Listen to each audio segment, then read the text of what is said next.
ఎట్లా కొండమూర్లిని దొక్కాలి, వరంగల్ కొండమూర్లి నడవద్దు, కొండమూర్లి బయటికి వస్తే జనాలు వస్తారు, ఇవన్నీ బీసీ లీడర్లను దొక్కాలి అని చూస్తున్నారు. ఆ ఇద్దరు బీసీ లీడర్లను దొక్కితే ఏమొస్తుందండి? కడియం శ్రీహరికి ఏమొస్తుంది, వీళ్ళందరికి ఏమొస్తుంది?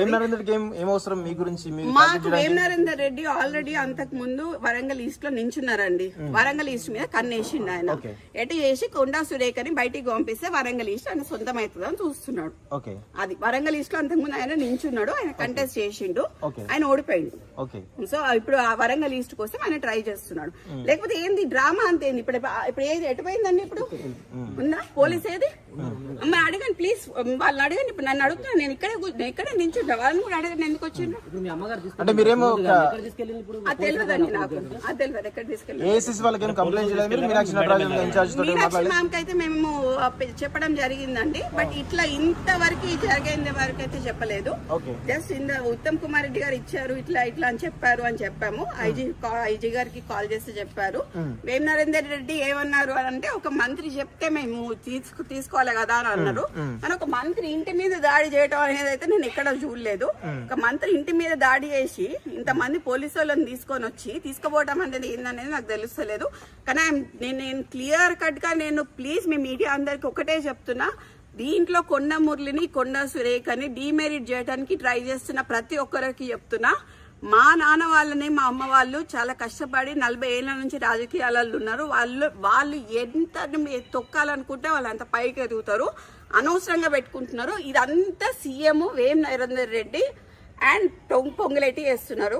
వారి దగ్గరికి వచ్చి నేను నా యొక్క ఆలోచనలు మరి నాకున్నటువంటి ఇబ్బందులు వారితోటి షేర్ చేసుకోవడం జరిగింది. వారందరూ కూడా కూర్చొని మాట్లాడి దీనికి ఒక సొల్యూషన్ తీసుకొస్తామని చెప్పారు. అది వాళ్ళకు వదిలేసి నేను వాళ్ళకి చెప్పాల్సింది చెప్పి వాళ్ళకే అప్పచెప్పి ఈరోజు ఏది నిర్ణయం తీసుకున్నా కూడా వాళ్ళు ఇచ్చిన ఆదేశాల మేరకు నేను ముందుకు పోతానని తెలియజేస్తాను. మాట్లాడారు, ఆమె ఏం చెప్పారు మేడం?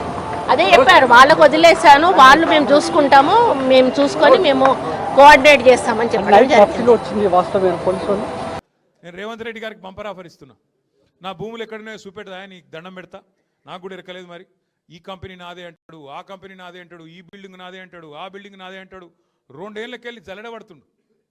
ఏడా ఏమేమి ఉన్నాయి తీయాలి, తవ్వుండ్రి తీయండ్రి, వీని జైల్లో నూకుర్రి యాదికుందా? పోయిన దీపావళి, రేపు దీపావళి కదా, పోయిన దీపావళికి ఒక ఆయన ఉన్నాడు మంత్రి, బాంబులేటి అన్నాడు. బాంబులు వెళ్తావా అన్నాడు. మరి ఆ దీపావళి వీకింది, ఈ దీపావళి వచ్చింది, ఈ దీపావళికి వాళ్ళ ఇళ్ళనే బాంబులు వెళ్ళినాయి. చూసిరు కదా మీరు నిన్న. వాళ్ళ పంచాయతీలు పంచుకునుడు, గుద్దుకునుడు, టెండర్ ఆయన కావన్నట, ఈమె కావన్నట, ఆయన గుంజుకుండట, ఈయన గుంజుకుండట, తుపాకు పెట్టుడట. మనం ఉన్నప్పుడేమో పారిశ్రామికవేత్తలకు గొడుగులు పట్టి, ఛత్రీలు పట్టి వాళ్ళని తీసుకుపోయినాం. ఇలా వీళ్ళేమో తుపాకులు పెడతారు. తేడా ఏంటంటే ఒక గది అంటే ఒక ప్రభుత్వము చేయాల్సిన పని చేయకుండా ఈ గలీజ్ దందలల్లో మంచిరేవుల పంచాయతీ నడుస్తుంది. అది కూడా మీకు ఎరికే సుత్తాను మీరు. మంచిరేవులలో వేణుగోపాల స్వామి గుడి ఉందట, ఆ గుడి కాడేదో భూమి ఉందట, ఆ భూములలో లేదో లొల్లి, కొండల రెడ్డి వర్సెస్ కొండ సురేఖ. ఇక 2 కొండలు కొట్టుకొని మధ్యలో బాధితులు మీరు. ఎందుకు చెప్తున్నా ఇదంతా అంటే, అస్సలు పని చేస్తలేరు. మహిళలకు 2,500,000 ఎప్పుడు ఇవ్వాలి తెలియదు, రైతులకు రైతు బంధు వేయాలన్నా వద్దా తెలియదు, బోనస్ ఇవ్వాలన్నా తెలియదు, ఓ పరిశ్రమ తేవాలన్నా పరిశ్రమ తెచ్చుడు ఎక్కడిది, ఉన్న పరిశ్రమలు వీక్తుంటాయి. కాబట్టి అదొక లొల్లి. అంటే ఇంత అధ్వాన్నపు పరిస్థితుల్లో రాష్ట్రం ఉంది. కాబట్టి ఏ రకంగా దోపిడీ జరిగినరో, ఏ రకంగా అవినీతికి పాల్పడ్డారో, ఏ రకంగా కుటుంబ పంచాయతీలు ఈరోజు పక్కున పగులుతున్నాయో, పాపాల పుట్ట పగులుతుందో మీరు అందరు కళ్ళతో చూస్తారు. రేపు క్షేత్ర స్థాయిలో మీరు వెళ్ళేటప్పటికి వాళ్ళందరూ మీకు ఎదురు పడతారు, మళ్ళీ సెంటిమెంట్ రగల్చాలని చూస్తారు. ఈ సెంటిమెంట్తోని మళ్ళీ బతకాలనుకుంటారు.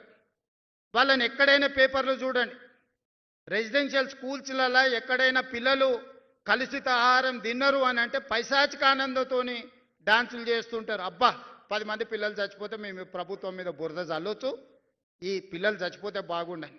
ఎక్కడన్నా యాక్సిడెంట్ జరిగి ఎవరైనా చచ్చిపోతే, ఆ శ్రీశైలం టన్నెల్ కావచ్చు, ఇంకేదన్నా కావచ్చు, ప్రమాదవశాత్తు ఏదైనా జరిగిపోతే ఎంబడే ఈ ప్రభుత్వం మీద బురద చల్లాలి, తద్వారా మళ్ళీ అధికారంలోకి రావాలి అని ఒక రకమైన పైశాచిక ఆనందం వాళ్ళ కళ్ళల్లో కనిపిస్తుంది.